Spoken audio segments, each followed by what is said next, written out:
It's time to accelerate. Hey friends, this is Andy. Welcome to episode 643 of Accelerate, the sales podcast of record. Hey, I'm honored to be joined on the show today by my guest. Joining me is Sangram Vajre. Sangram is CMO and co-founder of Terminus. And in this episode, the topic is trust. We're going to have a conversation about trust on several levels. And first of all, the obvious challenges of building trust with your buyers in a noisy, competitive market, which is certainly a situation that most of us face these days, as well as the challenge of building trust internally within your organization, especially between sales and marketing.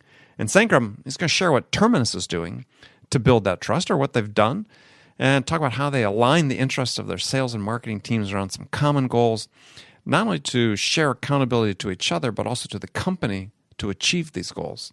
So you want to stick around, make sure you check that out. If you'd like to see the show notes for this episode, go to andypaul.com/643. Now, before I jump into my conversation with Sangram, let me say that I often hear from listeners who are looking for a new sales challenge, and I tell them that one of the most important elements to career success is aligning yourself with the right company. One that develops its employees, values their customers, and has a portfolio of category-leading products that can compete with anyone in the market. And with its recent acquisition of Level 3, the new CenturyLink really has become a world leader in providing cloud, real-time communications, managed services. And if you're a top sales producer and you're looking to challenge yourself in order to take your career to that next level, then visit CenturyLink.com/accelerate. That's CenturyLink.com/accelerate, and see if CenturyLink could be the right step for you and your career. All right, let's get into it. Sangram, welcome to Accelerate. Excited to be here with you, Andy. It's been a while. It's exciting to have you here. So I have a standard opening question I ask all my guests. Gosh, I can't even speak today. Is, in your opinion, what's the single biggest challenge facing sales reps today? I think, to put it bluntly, a lot of people don't trust salespeople. So trust, I believe, is one of the number one reason or number one challenge most salespeople are facing right now. What do we do about it? Yeah, I think it built over relationship, right, over time. And trust is something that, at the end of the day, every business thrives on it. We all have pipeline quotas, revenue goals, and metrics, and everything to kind of look at and figure things out. But, you and I are people sell to people buy from people. And there's something about that whole notion till the bots take over completely, as some people would probably proclaim out there. I think we're still in the business of selling to people. So trust is by far the most important thing in the business, and it's hard to measure. Right. And that's the challenge. So when we say, well, what are we going to do about it? I think we just build more trust. And that's kind of easy to say, hard to do. and really actions really matter more than it. But I think one of the ways that I've seen people do and salespeople do really, really well from a trust building perspective is that they know more about you, right? They know enough it's not immediate, like here's my pitch, here's my product, here's what I want to sell. I mean, that doesn't build trust. So I think it's important to know what doesn't build trust, and then that may be a long list of things, and maybe there's something that do build trust. But if somebody's just pitching, that doesn't build trust. We all know that. If somebody's talking about their product or services, we know that doesn't build trust. Like, we all get these emails every day. As a marketer myself, I get an email almost like 3-4 emails every day, if not more, that says, hey, here's what we do, here's what we sell, here are the customers that we have seen success with. Do you want to buy from us? That doesn't build trust. And I don't know why people still do that. Now, the thing that has worked with me when building trust is that somebody reaching out and said, hey, Sangram, I've seen you write about this concept in so-and-so article, and I see that this is one of the big challenges that I think marketers are facing in the marketplace today. So I'd love to just take 15, 20 minutes of your time to see if our product and services, and then they talk about what they do, might help you address some of the challenges you mentioned in this post or in this podcast or out there in the marketplace. Mm-hmm. I think that is a beginning of building trust. Yeah, I mean, I've read quite a bit about trust, and for people listening and for Sangram too, if you haven't already read Stephen M. R. Covey's book, The Speed of Trust, I'd really recommend it. Oh, yeah, it's a beautiful book. Right. Beautiful book. And he sort of talks about 4 cornerstones of building trust, and your customer being able to be transparent about your motives when you deal with somebody, is really important. That you have integrity, really important. And integrity meaning not honesty per se, but that your actions align with your words. And so you have this congruence. So, people don't raise an eye or are suddenly suspicious if you say something and do something that's contrary to it, but that you're in alignment, that you have competence to execute, or competence, at a basic level, and that you can execute on what you talk about. And really the cornerstones of trust. And I think for salespeople, for them to think about how do I start that? It's, as you talked about, it's to be other oriented, be self-oriented. I know we talk about it all the time, but think about it in the context of motives and motivations. As somebody's looking at you and saying, okay, well, what's Sangram's motivation when he's talking to me here? They should be unambiguously clear about it, which is you're there to help them. Yeah, and it's so hard. I think I almost think about, and this is somewhere I'm going to start dating myself, but the time where somebody could actually come to your office with a suitcase and actually sell you something, right? I mean, unless you are, of course, there are enterprise sales and all that wine and dine and all those things still happen, but nobody shows up to your office with a briefcase and a catalog of things to sell. So when you're looking at someone in the eye and trying to sell or trying to share and trying to figure out a problem and all that stuff, I think it's a completely different ballgame. Now, the sales team, unfortunately, have to be behind a phone and behind social media and I think they're not out there, right? So there's no eye-to-eye contact. There's no physical chemistry to kind of help people build trust. A lot of times trust is built literally without even talking. You look at someone and you feel like, oh, I can trust this guy or gal for some reason. So there's this natural ways of kind of having trust, but because we have so much technology and more and more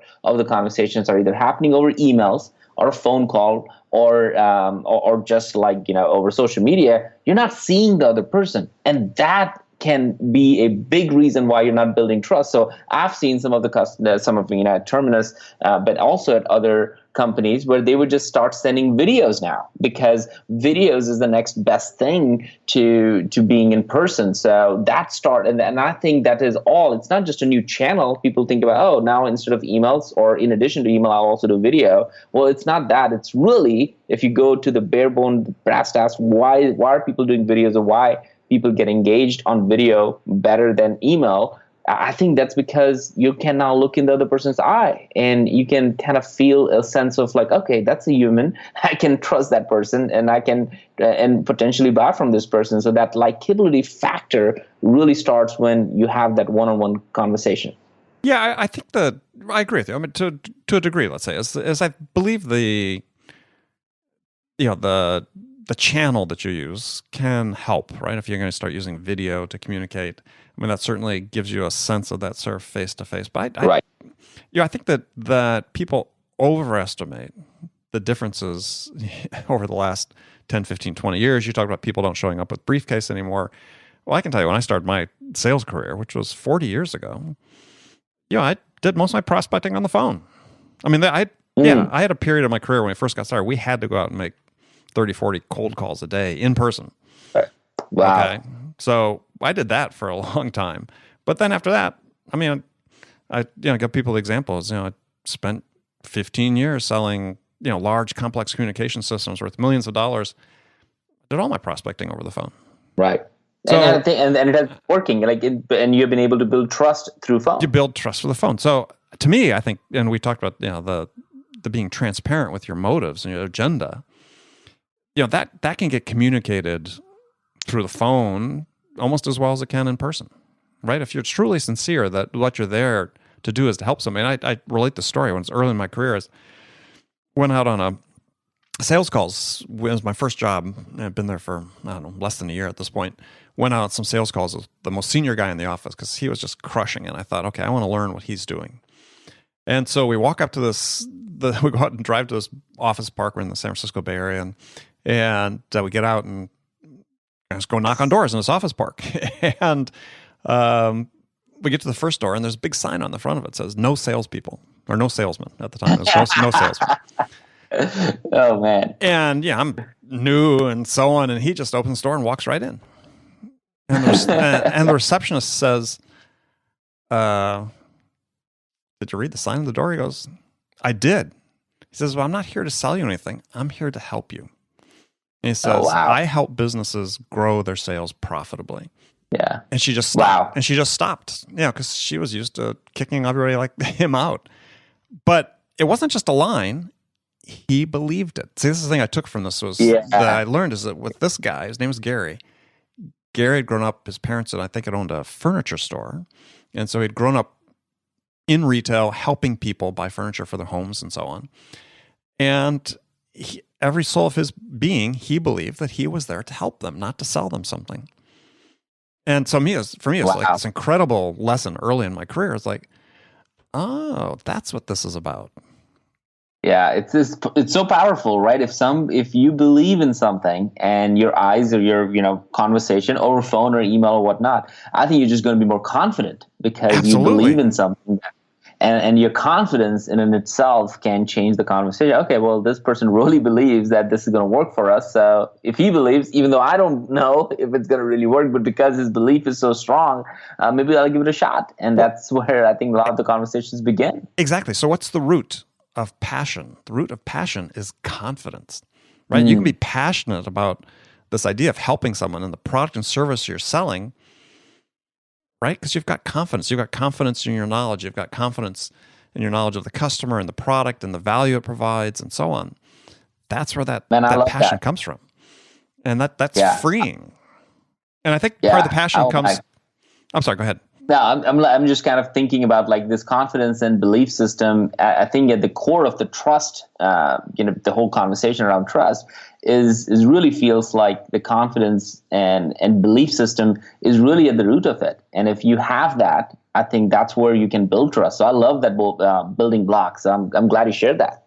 Well, I think that where it boils down to, this is where I think we don't spend enough time talking to salespeople, is that it's what the lesson I learned when I went out on the call with Gary and that I described is I understood that you had to stand for something, right? That you had to have some belief. And in that case, the belief was, one of my values is, in Gary's case, I'm here to help you. And not an inauthentic way, but at the core of his being, I'm here to help. This is my job. I firmly believe this.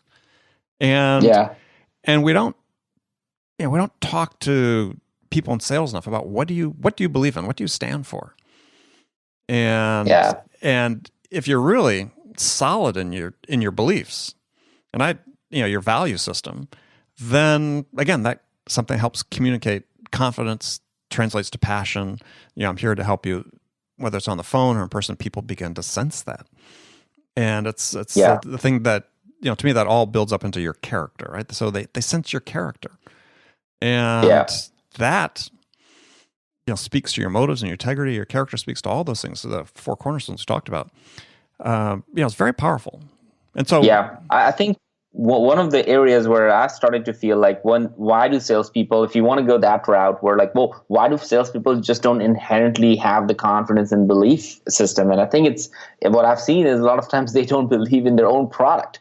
And if they don't believe in the product, they may be great salespeople, but if they don't believe in the product and what they're selling, and if the results are actually going to do what they're going to do, it's really hard to continue to be on that trajectory and really have to put a lot of work and effort. And I know that every time, but thankfully I've worked in companies and started a company that actually the sales team will look at the demo. They're seeing the customers, who literally get customers come and speak every single month in the company to build their confidence. It's not to build that, hey, we're doing something. It's to build the salespeople confidence, because they get so fired up every single month seeing a customer speak, or internally or externally on a webinar or inside the office, that they are like, oh my goodness, this is great. We're changing lives. We're helping marketers do something better and bigger, and we're actually creating jobs and things like that. And then that conversation, that mindset, and the call they have the next moment after that conversation,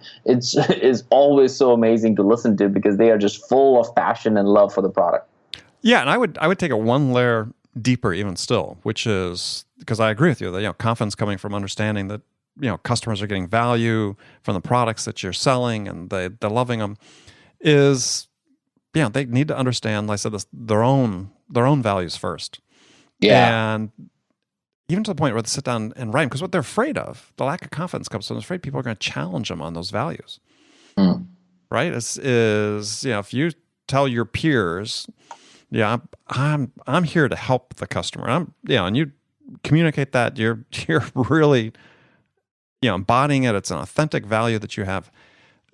People get nervous. People are going to question them on things. Yeah. And so the way that you become more confident in them is write them down. Absolutely. What do I stand for? In this job, in this role right here, what do I stand for?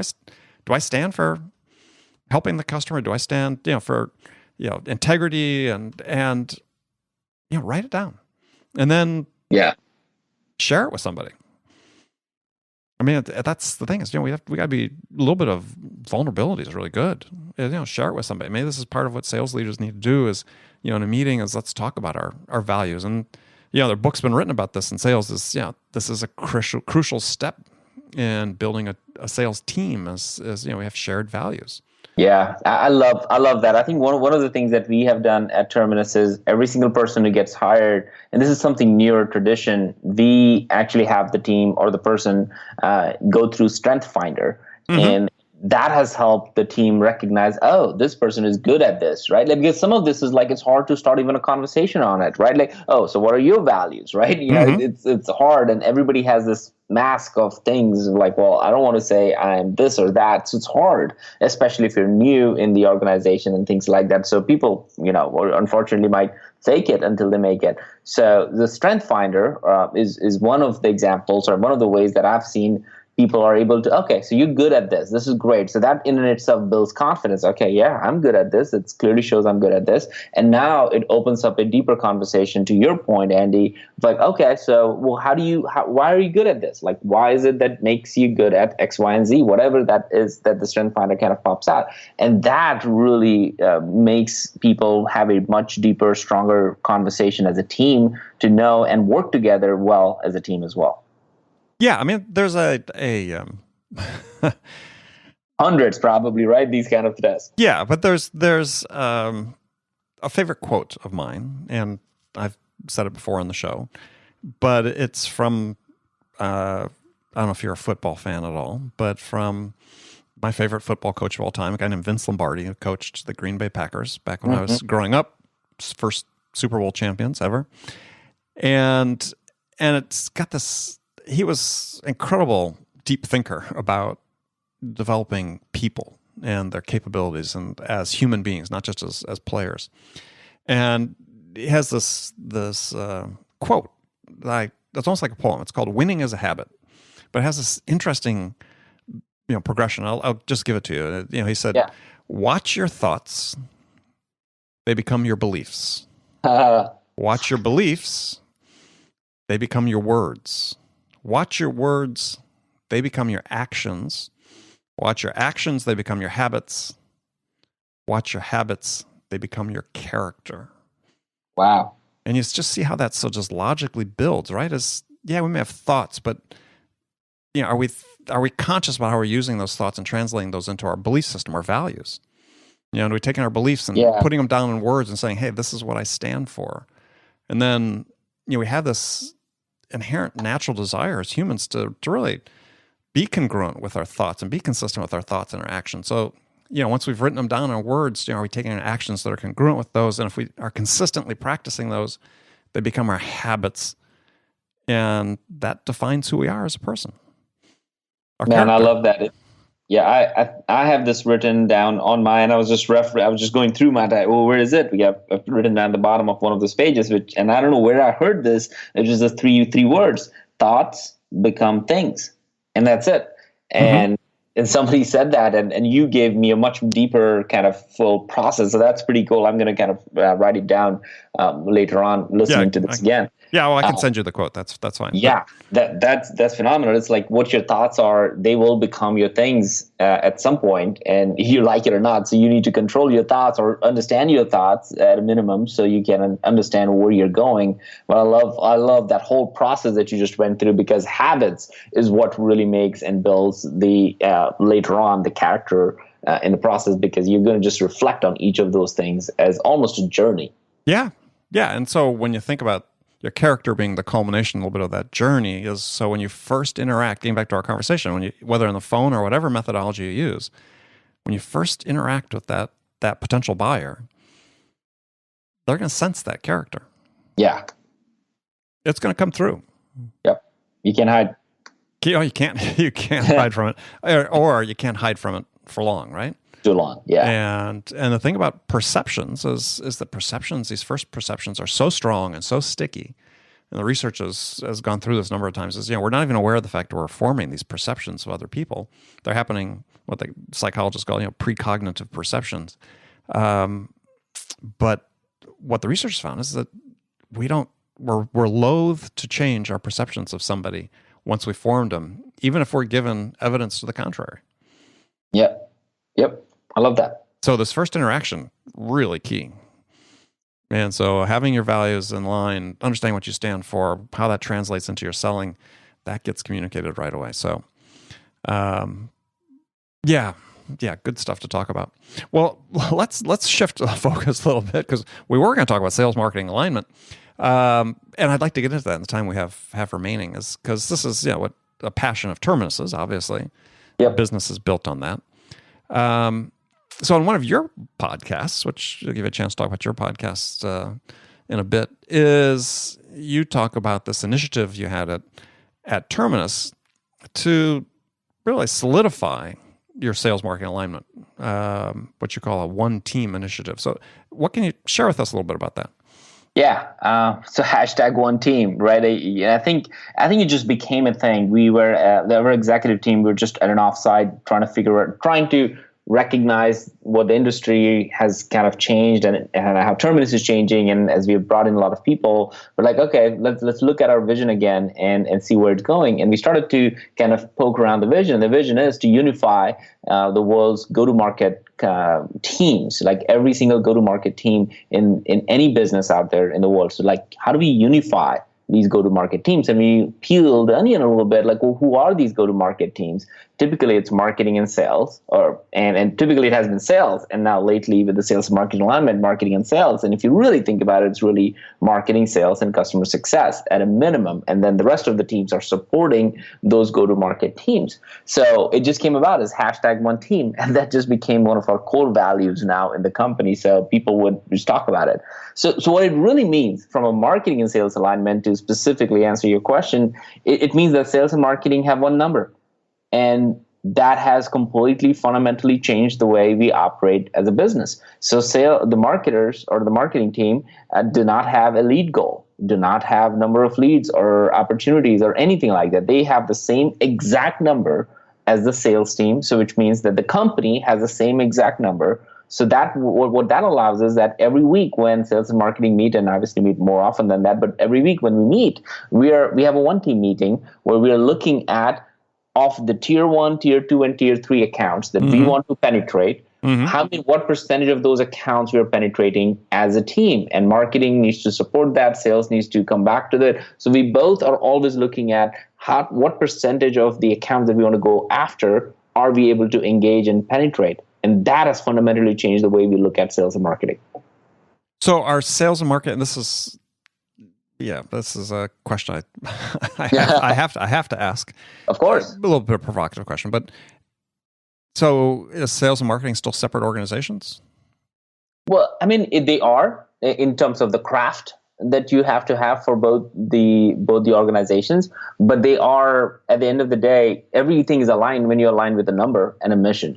So the mission is to be one team, and the number is how the success will be. So when the sales team closes a deal, they actually bring the marketer together and gong it, because they feel like there was a team play there, and they talk about how it was worked, and the marketing team is equally excited about it. But what's fundamentally changed here, right? And this debate has been there forever, and clearly with Terminus being an account-based marketing leader, we have been talking about this as one of the things that our platform helps do. But really, it has been a philosophical conversation, right? And people are like, yeah, of course there should be alignment and things like that. But the alignment cannot happen until there is one number. And one number can only happen when the sales and marketing team leaders both feel that they are accountable to each other. Otherwise, it's kind of bullshit, because most organizations would say, well, sales didn't close the numbers or deals, or marketing didn't provide anything. In this case, when you have one number and one team, what happens is marketing and sales are meeting daily, if not like every other hour or 2 hours, to figure out, okay, well, we're going to close these deals, the next 90 deals in the next 30 days. How can I provide air cover for these 90 deals that we have in the pipeline? What are we doing to get more engagement? Well, let me figure out if we can get an executive. Oh, let's see if I can get you set up with a call with another customer, or maybe we should do a dinner over there or something, because 5 of your opportunities are in that region. So all these conversations are not going to happen until both know that their bonuses and salaries depend on that number. So are you still paying your sales reps commission? Well, we definitely are. Most definitely are. The commissions per se hasn't changed. That hasn't changed. But the marketing bonuses and marketing, really the bonuses for the most part, are predicated on the fact that we meet those numbers. So, but are they somewhat, talking about using the term alignment, is because Sure. I had this conversation just recently with another company that, we're considering getting rid of commissions because they really did have a team sell effort. Mm-hmm. And it wasn't just lip service. Absolutely, they're working on large accounts as a team. And, it seemed a little unfair to disproportionately reward salespeople if it truly was a team effort.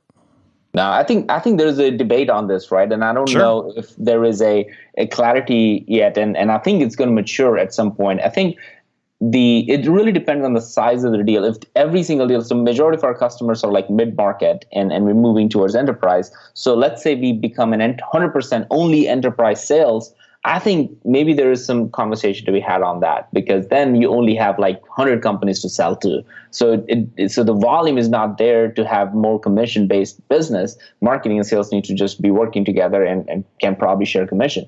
But when you're closing hundreds of deals every single month, then I think it's really hard to kind of say that, well, marketing and sales need to kind of look at the commission, because there's so much transaction, there's so much process that is going on, and both are working together. But I do believe that there's merit to the debate, and the jury is still out of how things could be done, and I'm very open to that idea at some point in the future. Yeah, I mean, to me, it's the logical extension of what's happening with ABM and account-based selling and marketing is that, I mean, this is part of argument in the past as is sort of back to the future, because this is the way companies have organized themselves oftentimes for years is we're going to go out and get this big account or these big accounts, and we're going to put a team together that's going to work on one or more of these accounts, and we'll have people from all sorts of different organizations, but there's nobody that's sales or marketing, they're all just part of this team. And so we start seeing sales and marketing sort of disappear as they're currently constituted as sort of, siloed organizations. And it's just, now we're going to pick these 7 people. They're going to come from various disciplines to help us do these opportunities. And when these opportunities are closed, they're going to go redefine new project work and other opportunities. Yeah, I think the key change that I believe has happened in the last few years, and I definitely have seen that a lot at Terminus and a lot of our customers, is that marketing is now responsible for the accounts you need to go after. And that is a new thing. That has been the history of sales and marketing relationship. Sales have always been responsible for sourcing the accounts and which accounts to go after. The SDR team is, doing cold calls to any and every account, and they have their own process to go through it and all that stuff. And they are, at the end of the day, coming up with where we're coming up with the accounts. What has changed at Terminus, and I think in most ABM thinking organization is that marketing is now fully responsible for coming up with a list of accounts that salespeople will go after. And what that changes is that, okay, well, let's say we have 9,000 accounts that we need to go after in the next few years. That's our entire universe, 9,000 accounts or the accounts. So now marketing is going to assign accounts to the sales team, and then sales team can figure out who gets those accounts and all that stuff. And then the engagement starts on focusing on, okay, what are the accounts? So everybody knows which accounts you're focusing on as a group, as a unit. And that is a fundamental change. I don't know if you're seeing that in many companies, but I've not seen as much. And lately I'm starting to see a lot more where marketing and owning the process of making sure we're going after the right accounts. And it's no longer sales coming up with a list of accounts, it's marketing. Yeah, definitely seeing that more and more. The question that's still open is that, okay, but who actually owns the account? And this is still where you get a lot of territorialism going on between sales and marketing. Sales saying, well, hey, it's my commission at stake, so I need the ultimate say-so on strategy and tactics and so on in this account. And other places are on the other extreme are sort of doing, as I sort of described, more sort of team-oriented approaches. Yeah. And personally, I think the team-oriented approach, especially as you go into larger and larger deal sizes, makes a lot more sense. And then you're not really ever worried about alignment because... yeah, the team is working together. Yeah. Well, but the team doesn't identify as marketing, sales, or engineering or customer success. They identify as members of the team. Yeah, no, I love that. I think the part I do think from an ownership perspective, I think the fact that marketing needs to take more ownership. I think that's where I think marketing is kind of laying back.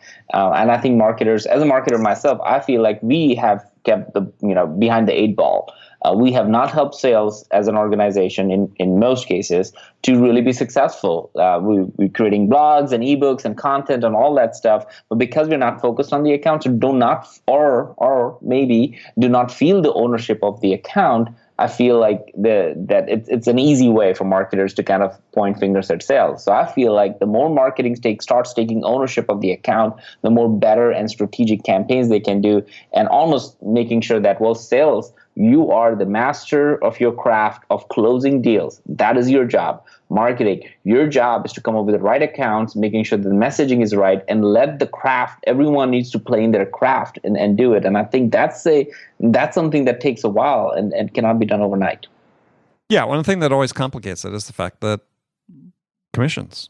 Because yep, and better. Right, because that all becomes an ultimate motivation for some people. Not that they're motivated purely by commissions, but they know there's something at stake, which is their income. So that's why I say this idea of in certain deals, certain types of deals, is commission somewhat of an outdated concept. Yeah, and it's one that though people go to their graves saying that, hey, sales and commissions are inextricably linked, yet there are plenty of examples out there of companies, again, it's a distinct tiny minority, but of companies that are succeeding with team-based approach that, people get bonused and they make good money, but they're not commission-based. Absolutely. Cool. All right, Sangram, unfortunately, we've run out of time. We're going to have to do this again because we really didn't get to the things I'd lined up to talk about, but that's fine. We had a great conversation. Yeah, I love this. I think the idea of one team is very interesting, and there's so many more things to be talked and pondered over. I feel like there's a big change and shift happening in both marketing and sales mindset. And as a result of that, really, really good things are going to come out of this whole ABM and bigger space in the MarTech industry. Yeah, no, I agree. It's heading in the right direction, and it's going to evolve. That's all we can count on. It's going to evolve in ways we don't anticipate. So, all right. Well, Sangram, thank you as always. So, tell folks how to learn more about Terminus and to get in touch with you. Sure. You can go check out terminus.com or just hit me up on LinkedIn or Twitter. I'm at Sangram Vajre, so you can just find me up there. All right, and we should have a bonus quiz for people who don't work at your company to tell us why you got the name. Well, so Terminus is the original name of the city of Atlanta. I knew that. I was testing the audience. Well, that would be an interesting one. If people didn't know that and find out, that might help people remember the name as well. Yeah, well, it's coming out on HQ Trivia here in the next couple of days, I'm sure. So all you people that are playing and obsessed with that game, as everybody in my household is. So Sangram, thanks for coming on the show. Friends, thank you for spending this time with me today. Make sure you come back next time for a next great episode of Accelerate. Until then, really appreciate you get a chance. If you listen on iTunes, subscribe, leave a review. Really appreciate any sort of feedback. So I'm your host, Andy Paul. Till next time, good selling, everybody.